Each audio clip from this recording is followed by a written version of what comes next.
ಉಂಟು ಸರ್. ನಾವು 2 ದಿವಸ ಟೈಮ್ ಇಲ್ಲ ಸರ್, ನಾವು 5 ದಿವಸ ಕಾದೀವಿ ಸರ್. 5 ದಿವಸ ಕಾದೀವಿ ಸರ್.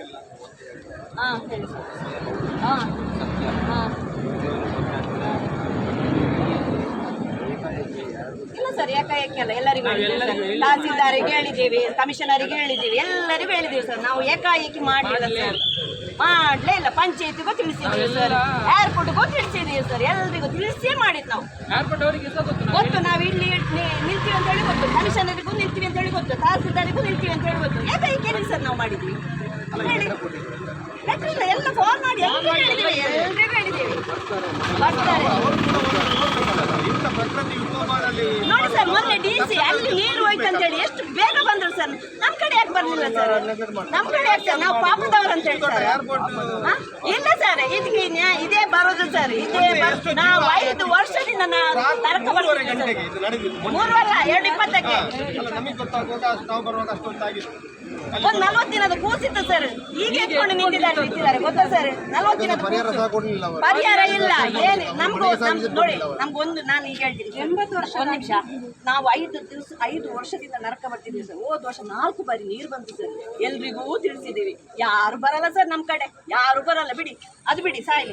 ನಮ್ಗೆ ಈಗ ಏನು ಮಾಡಿದ್ದಾರೆ ಗೊತ್ತಾ, ನಮ್ಮ ದೊಡ್ಡ ರಾಜಕಾರಣಿ ಉಂಟು ಈ ರೀತಿ ಕಾಲುವೆಟ್ಟಲ್ಲಿ, ಅದನ್ನು ಬಂದ್ ಮಾಡಿ ಅಲ್ಲಿ ಜಗದೀಶ್ ಅಂತೇಳಿ ಒಬ್ರು ಇದ್ದಾರೆ, ಜಗನ್ ಅಂತೇಳಿ ಒಬ್ರು ಇದ್ದಾರೆ, ಅವರ ಜಾಗ ಅದು, ಅವ್ರ ಜಾಗ ಆ ಕಡೆ, ಈ ಕಡೆ ಒಂದು ದೇವರ ಸ್ಥಾನ ಉಂಟು, ನಡುವಿನಲ್ಲಿ ತೋಡುಂಟು. ಆ ತೋಡು ಬಂದ್ ಮಾಡಿ ಈ ರೀತಿ ಬಂದ್ ಮಾಡಿ ಒಂದು ಸಣ್ಣ ಸಣ್ಣ ಮೋರಿ ಹಾಕಿ ನೀರು ಸಣ್ಣ ಸಣ್ಣ ಮೋರಿ ಹಾಕಿ ಫುಲ್ಲು ಮಣ್ಣು ಮಾಡಿ ಮುಚ್ಚಿದ್ದಾರೆ.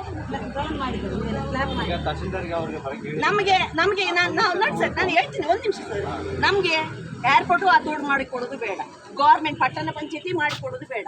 ಯಾರ ಅವನ ಪ್ರಾಪರ್ಟಿಗೆ, ಸ್ವಂತ ಪ್ರಾಪರ್ಟಿಗೆ ಮಣ್ಣು ಹಾಕಿದಾನ ಅವನು ತೆಗೆದು ಕೊಡಲಿ ನಮಗೆ. ಇದಕ್ಕೆ ತೋಡಿಗೆ ಫಂಡ್ ಬರ್ಬೇಕಂತೆ ಗೌರ್ಮೆಂಟ್, ಅದು ಬರ್ಬೇಕು, ಇದು ಬರ್ಬೇಕು, ಬೇಡ. ಅವನ ಹಣ ಮಾಡಿ ಹೋಗುದು ಬೇಡ ಸರ್. ಅವನಿಗೆ ಮಣ್ಣು ಹಾಕಿದ ಹಣ ಉಂಟಲ್ಲ ಸರ್, ತೆಗೆದು ಬಿಡ್ಲಿ. ನಮ್ಗೆ ಬೇಡ, ಯಾರು ಬೇಡ, ನಮ್ಗೆ ಗೌರ್ಮೆಂಟ್ ಮಾಡೋದು ಬೇಡ, ನಮ್ಗೆ ಇದು ಏರ್ಪೋರ್ಟ್ ಮಾಡೋದು ಬೇಡ. ಅವನು ಹಾಕಿದ ನಮ್ಗೆ ಸರ್. ಮುರಾಣಿ ರಾತ್ರಿ 25 ತಾರೀಕು ಉತ್ತರದಲ್ಲಿ ರಾತ್ರಿ ಗಂಟೆ ಇರುವಾಗ ನೀರು ಬೇಯಿಸ್ತದೆ, 10 ತಾರೀಕು ನೀರು ಬಂದಿದ್ದು ಗೊತ್ತಿದೆ.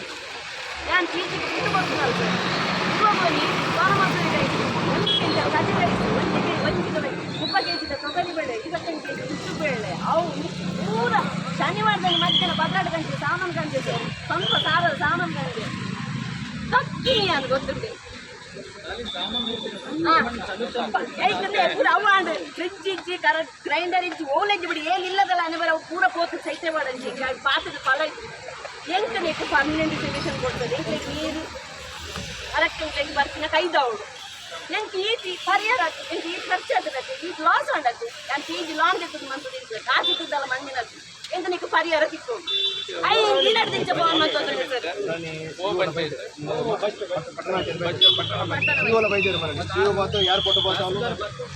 ತೋದು ಬರ್ತೀರಿ, ಇನ್ನು ಮುಟ್ಟ ಸೊಲ್ಯೂಷನ್ ಬಂದಿದ್ದೀರಿ ಬೈದೇರಿ ಒಂದು ಇನಿ ಮುಟ್ಟದಾದ ಸೊಲ್ಯೂಷನ್.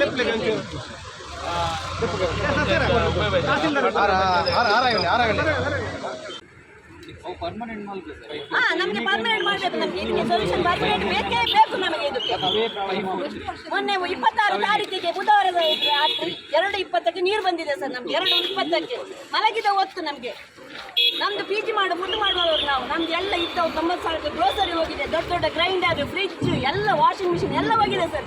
7 ಮಂದಿಯವರು ನಾವು ಬೆಳಿಗ್ಗೆವರೆಗೆ ಆ ನೀರಲ್ಲಿ ನಿಂತಿದ್ದೀವಿ ಸರ್. ಇದಕ್ಕೆ ಏನು ಸರ್, ಕರೆಂಟ್ ಇದ್ರೆ ಉಂಟಲ್ಲ 7 ಮಂದಿ 7 ಮನೆ ಹೆಣ್ಣೆ ಬೆಳಿತಿದ್ರು ಗೊತ್ತಾ. 2 ದಿನದಿಂದ ರೆಸ್ಪಾನ್ಸ್ ಮಾಡ್ತೇನೆ ಅಂತ ಹೇಳಿದ್ರು, ಅದು ಮಾಡಲಿಲ್ಲ, ಬಿಡಿ ಸಾಯಿಲ್ಲ. ಅವ್ರು ಬಂದರು, ಏರ್ಪೋರ್ಟ್ನವ್ರು ಬಂದರು, ಅವರಿಗೆ ಕೆಸರಲ್ಲಿ ಹೋಗ್ಲಿಕ್ಕೆ ಕಷ್ಟ ಆಗತ್ತೆ ಅಂತೇಳಿ ಕೆಂಪು ಕಲ್ಲು ಆಸೆ ಅಂತ ಹೇಳಿದ್ರು. ನಾವು ನರಕ ಬರ್ತಾ ಇದ್ದೇವೆ, ಅಲ್ಲಿ ನೀರಲ್ಲಿ ಮುಳುಗಿದ್ದೇವೆ, ಅವರಿಗೆ ಕೆಂಪು ಕಲ್ಲು ಹಾಕ್ಬೇಕಂತೆ ನಾವು ಬರ್ಬೇಕಾದ್ರೆ. ಗಲೀಜಾಗತ್ತಂತೆ ಗೊತ್ತಾ. ನಾವು ಇಷ್ಟು ಮುಳುಗಿದ್ರೆ ತೊಂದರೆ ಇಲ್ಲ, ನಾವು ಸತ್ತವರಿಗೂ ತೊಂದರೆ ಇಲ್ಲ ಅವರಿಗೆ. ನಮಗೆ ಒಂದೇ ಸೊಲ್ಯೂಷನ್ ಸರ್, ನಮಗೆ ಅಲ್ಲಿ ಒಂದು ತಡೆಗೋಡೆ ಇಲ್ಲ ಸರ್, ನಮ್ಗೊಂದು ತಡೆಗೋಡೆ ಮಾಡ್ಬೇಕು ಏರ್ಪೋರ್ಟ್ನವರು. ಒಂದು ತಡೆಗೋಡೆ ಮಾಡಿ ಸರ್. 2ನೇದು ನಮಗೆ ದೊಡ್ಡ ಇದಿತ್ತು, ಮೋರಿತ್ತು, ಅದನ್ನು ಬಂದ್ ಮಾಡಿ, ಪ್ರೈವೇಟ್ ಜಾಗದವನ್ನು ಬಂದ್ ಮಾಡಿ ಚಿಕ್ಕ ಮೋರಿ ಹಾಕಿದ್ದಾನೆ. ಅದರಲ್ಲಿ ನೀರು ಹೋಗಲ್ಲ, ಗಾಳಿಗೆ ಅದು ಬಂದಾಗಿ ನಮಗೆಲ್ಲ ಮೇಲೆ ನೀರು ಬರುತ್ತೆ. ಇವ್ರು ಬಿಡ್ತಾರೆ, ಅಲ್ಲಿ ಮುಳುಗತ್ತೆ, ಅಷ್ಟೇ ಆಗೋದು. ಅದಕ್ಕೆ ನಮ್ಮದು ಒಂದೇ ಸೊಲ್ಯೂಷನ್, ನಮ್ಗೆ ಇಷ್ಟು ನಷ್ಟ ಆಗಿದೆ, ಅದ್ರದ್ದು ಪರಿಹಾರ ಕೊಡ್ಲಿ. ಎರಡನೇದು, ನಮ್ಗೆ ಆ ಮೋರಿದು ಫುಲ್ಲು ಪರ್ಮನೆಂಟ್ ಸೊಲ್ಯೂಷನ್ ಬೇಕು. ಆ ಪ್ರೈವೇಟ್ ನಮ್ಗೆ ಗೌರ್ಮೆಂಟ್ ಮಾಡೋದು ಬೇಡ ಸರ್. ಅದನ್ನು ತೋಡಿದ ಮೋರಿ ತೆಗೀರಿ ಅಂತ ಹೇಳುವಾಗ ಗೌರ್ಮೆಂಟ್ ಇಂದ ಫಂಡ್ ಬರಬೇಕು, ಅದು ಬರಬೇಕು, ಇದು ಬರ್ಬೇಕು ಅಂತ ಹೇಳಿದ್ರೆ ನಮಗೆ ಗೌರ್ಮೆಂಟ್ ಮಾಡೋದು ಬೇಡ ಸರ್. ಏರ್ಪೋರ್ಟ್ನವ್ರು ಮಾಡೋದು ಬೇಡ, ಪ್ರೈವೇಟ್ನವ್ರು ಯಾವ ಮಣ್ಣು ಹಾಕಿದಾರೆ ಸರ್ ಅವ್ರು ಮಾಡ್ಲಿ. ನೀವು ಮಣ್ಣು ಹಾಕ್ಲಿಕ್ಕೆ ಗೊತ್ತುಂಟಲ್ಲ ಸರ್, ತೆಗೀಲಿಕ್ಕೆ ಗೊತ್ತಿಲ್ವಾ? ನಮ್ಮಂತರ ಪಾಪದವ್ರಿಗೆ ಯಾಕೆ ಶಿಕ್ಷೆ ಕೊಡು ಸರ್ ಇವರು ಹಣ ಮಾಡೋದು ಮಾತು ಬರಲ್ಲ ಬಿಡಿ ಸರ್. ನಾವು ಮಾಡುವಾಗ ನಮಗೆ ಬರುವ ಕಷ್ಟ ಉಂಟಲ್ಲ, ನೀವು ಇಲ್ಲಿ ಇಲ್ಲಿದ್ದೀರಲ್ಲ ಸರ್, ನಮ್ಮ ಮನೆ ಪಕ್ಕ ಬನ್ನಿ ಸರ್, ಮನೆ ಪಕ್ಕ ಬನ್ನಿ. 20 ಗೋಣಿ ಕೆಜಿ ಅಕ್ಕಿ ಮುಳುಗಿ ನೀರಲ್ಲಿ ಒಣಗಿಸ್ತಿದ್ದೀವಿ ಸರ್ ನಾವು. ನೀವು ಬನ್ನಿ ಸರ್, ನೋಡ್ತೀರಾ? ಬನ್ನಿ, ನಾನು ಈಗ ಕರ್ಕೊಂಡು ಹೋಗ್ತೀನಿ. ಆಗ್ತೀರಾ ನಿಮ್ಮ ಟಿವಿಯಲ್ಲಿ? ಅದಕ್ಕೆ ಏನು ಪರಿಹಾರ ಕೊಡ್ತಾರೆ ಹೇಳಿ ಸರ್? ಶನಿವಾರ ದಿವಸ ನಾವು 12 ಗಂಟೆ ಹೊತ್ತಿಗೆ 90,000 ಗ್ರೋಸರಿ ತಂದಿದ್ದು ಸರ್. 1 ರೂಪಾಯಿದು ಗ್ರೋಸರಿ ಇಲ್ಲ ನಮಗೆ, ಗೊತ್ತಾ? ಯಾರಲ್ಲಿ ಹೇಳಿ ನಾವು 2:20ಕ್ಕೆ ನೀರು ಬಂದರೆ ನಾವು ಎಲ್ಲಿ ತಗೊಂಡು ಹೋಗೋದು ಸರ್ ಅದನ್ನು? ಕರೆಂಟ್ ಇದ್ದಿದ್ರೆ ನಾವು 7 ಮನೆ, 4 ವರ್ಷದಿಂದ ಉಂಟು ಸರ್. ಕರೆಂಟ್ ಇದ್ದಿದ್ರೆ ನಾವು 7 ಮನೆಯವರು ಹೆಣ್ಣಾಕ. ನನ್ನ ದೊಡ್ಡವರ ಏನು ಹೇಳ್ತಿದ್ದಾನೆ ಗೊತ್ತಾ? ಇವರ ಮನೆ ಗಂಡ ಕಾಲ್ ಮಾಡಿ ಹೇಳಿದ್ರು, ಸ್ವಿಚ್ ತೆಗೀರಿ ಅಂತ ಹೇಳಿದ್ರು. ಸ್ವಿಚ್ ತೆಗೆಯುವ ಪುಣ್ಯಕ್ಕೆ ಕರೆಂಟ್ ಇಲ್ಲ ಸರ್.